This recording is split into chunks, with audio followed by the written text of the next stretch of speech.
নমস্কাৰ বন্ধুসকল, আমি আহি আছোঁ গুৱাহাটীলৈ বুলি আৰু সময় ৰাতিপুৱা এতিয়া 10 বাজিছে আৰু মোৰ লগত আছে আমাৰ মহাবিদ্যালয়ৰ নতুন principal doctor Tarun Gogoi sir আৰু আমাৰ লগত ভাতৃহম ঋতুপৰ্ণ গাড়ী চলাই আছে। গতিকে আমি এতিয়া আহি আছোঁ আৰু ছাৰৰ ঘৰ যিহেতু গোলাঘাটত, গতিকে এতিয়া আমি ছাৰৰ ঘৰত সোমাইছোঁ। ইয়াৰ ছাৰৰ ঘৰতে বহি আছোঁ আৰু ইয়াৰ পৰা আমি আকৌ পুনৰ গুৱাহাটীলৈ বুলি যাত্ৰা কৰিম। ছাৰৰ ফেমিলি দেখুৱাম আপোনালোকক। ছাৰৰ বাইদেউ যিহেতু গোলাঘাট কমাৰ্চ কলেজৰ সহকাৰী অধ্যাপক আৰু তেখেতো খুব ব্যস্ত হৈ থাকে আৰু তেখেতে যদিও ভাত বনাই থোৱাৰ কথা কৈছিলে, আমি তেখেতৰ ব্যস্ততাৰ কাৰণে আমি সকলোৱে নেলাগে বুলি ক'লোঁ। গতিকে আমি এতিয়া তেওঁলোকৰ ঘৰৰ কাষতে ইয়াৰ নভা ৰেষ্টুৰেণ্ট এখন আছে, ইয়াতে আমি এসাঁজ খোৱাৰ কথা সিদ্ধান্ত কৰিলোঁ আৰু ইয়াতে এসাঁজ খাই পুনৰ আমি গুৱাহাটীলৈ বুলি যাত্ৰা কৰিম। গতিকে আহক এতিয়া আমি নভাৰ আখলৰ ভিতৰলৈ যাওঁ। ভিতৰত ছাৰৰ ফেমিলি বহি আছে আৰু আপোনালোকক ছাৰৰ ফেমিলিৰ লগত মই চিনাকি কৰাই দিম। আৰু নভাখন একচুৱেলি ফাৰ্নিচাৰ কোম্পানীৰ যি নভা কোম্পানীৰ মালিক হয়, সেই মালিকৰ নভা হোটেল হয় এখন। এয়া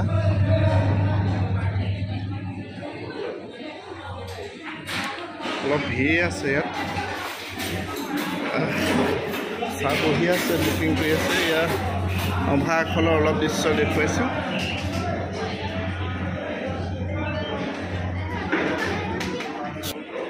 এয়া ছাৰৰ ফেমিলি দেই, এয়া ছাৰ আমাৰ বাইদেউ, এয়া ছাৰৰ ল'ৰা, নামটো কৈ দিয়া। অনুৰাগ গগৈ। এতিয়া আমি গোলাঘাটৰ পৰা ওলাই আহি আছোঁ। দেওপাহাৰ হৈ আমি গৈ নুমলীগড়ত ওলাম। এয়া বাওঁফালে আপোনালোকে দেখিছে কাৰ্বি আংলং ডিষ্ট্ৰিক্ট হয় আৰু ৰাইট চাইডে দেওপাহাৰ আমাৰ নুমলীগড় ৰিফাইনেৰী আছে। আৰু এয়া হ'ল সেই নুমলীগড়ৰ বিখ্যাত গছজোপা, যিজোপা গছত 12 মাহে মৌ বাহ লৈ থাকে। দেখিছে নহয় ইয়াৰ ওপৰত? এই মৌ বাহৰ পৰা তলত ৰৈ থাকিলে মৌ সৰি পৰে আৰু এজোপা বিখ্যাত গছ হয়, যিজোপা নুমলীগড়ত মানুহে সকলোৱে জানে, এজোপা ৰাস্তাৰ কাষতে আছে। পৰিৱেশটো খুব পৰিষ্কাৰ লাগিছে, ভাল লাগে এই ধৰণৰ পৰিষ্কাৰ পৰিৱেশত। আমি এতিয়া গৈ আছোঁ নুমলীগড় দেওপাহাৰৰ মাজে মাজে।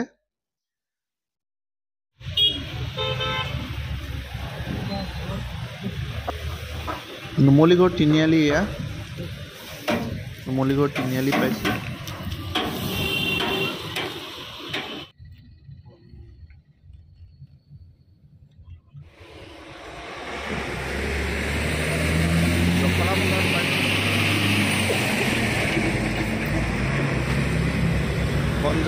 বনজাৰত চাহ একাপ খাবলৈ সোমাইছোঁ আৰু আমাৰ এটা পাৰ্টি তেজপুৰৰ পৰা আহি আছিলে, তেওঁলোকক লগ পালোঁ। তেওঁলোকৰ লগত মিলি একবাৰ চাহ খাবলৈ দেখুৱাম আপোনালোকক।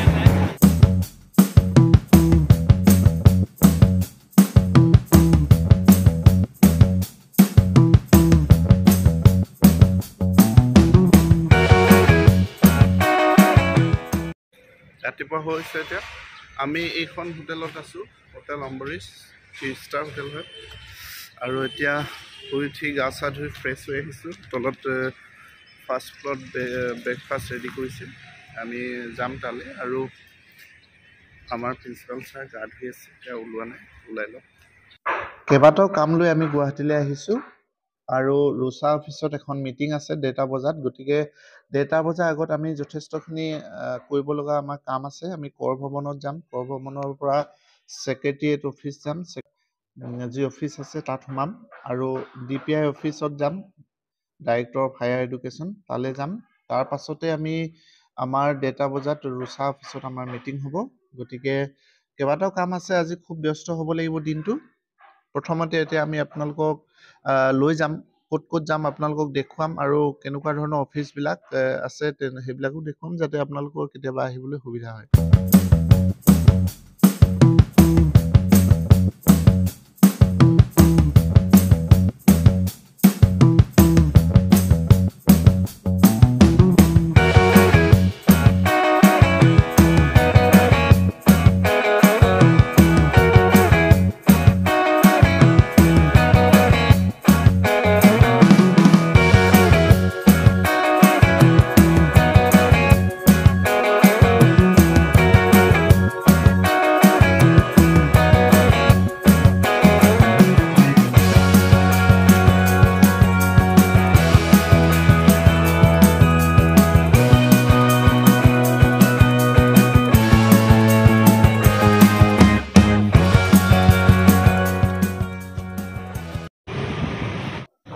এইবাৰ আমি আহিছোঁ ছেক্ৰেটেৰিয়েট।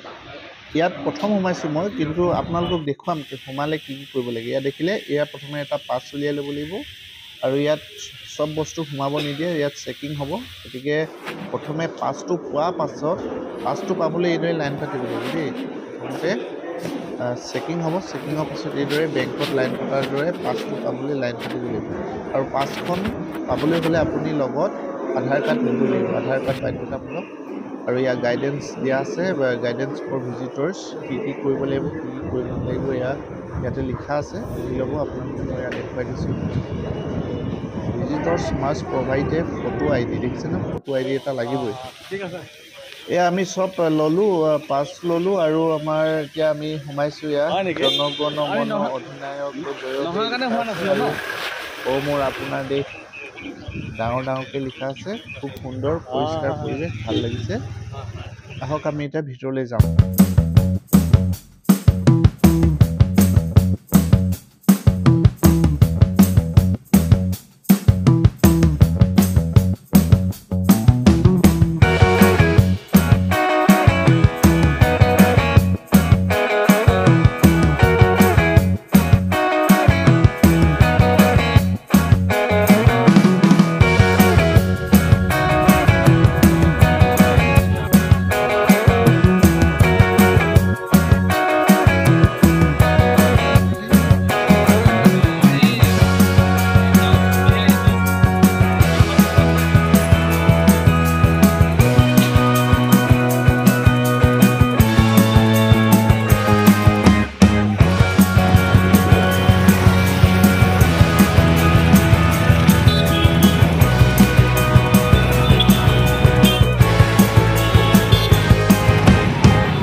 ঘূৰি আহি পুনৰ গোলাঘাট পালোহি ছাৰৰ ঘৰৰ।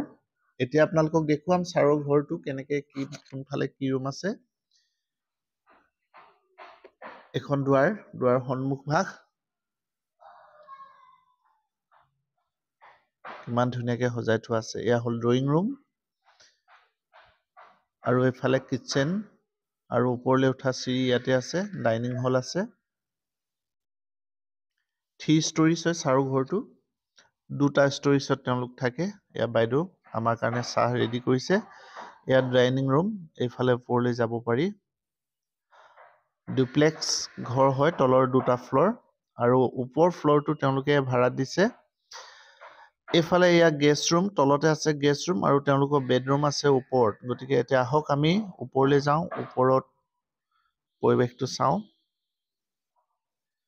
খুব ডিচিপ্লিন, খুব পৰিষ্কাৰকৈ ৰাখিছে বাইদেউ দেই ঘৰটো। ইয়াতে গোঁসাই ঘৰ আছে সৰুকে। এইকেইটা বেডৰুম, 2টা বেডৰুম আছে। এইটো এটা বেডৰুম, মই ভালকে অলপকৈ দেখুৱাইছোঁ দেই। আৰু এইটো বেটাৰ পঢ়া ৰুম, ৰিডিং ৰুম, আৰু এখন বেলকনি, আৰু এইফালে এটা বেডৰুম আছে, মাষ্টাৰ বেডৰুম, আৰু এইফালে বেডৰুমৰ ভিতৰৰ ফালে যিটো বেলকনি আছে, ইয়াৰ পৰা বাহিৰৰ গোটেই পৰিৱেশটো দেখিব পাৰি। ইয়াত দেখিছে কিমান ধুনীয়া, সন্মুখত ফ্ৰীকে আছে, খুব ভাল লাগিছে। এয়াই আছিল আজিৰ ভিডিঅ'টো। আপোনালোকে চাই নিশ্চয় ভাল পালে, আৰু কেনে পালে আপোনালোকে জনাব, মেছেজত জনাব, কমেণ্ট কৰিব, লাইক কৰিব, আৰু সকলোকে পুনৰবাৰ ধন্যবাদ জনাইছোঁ, আৰু শুভৰাত্ৰি।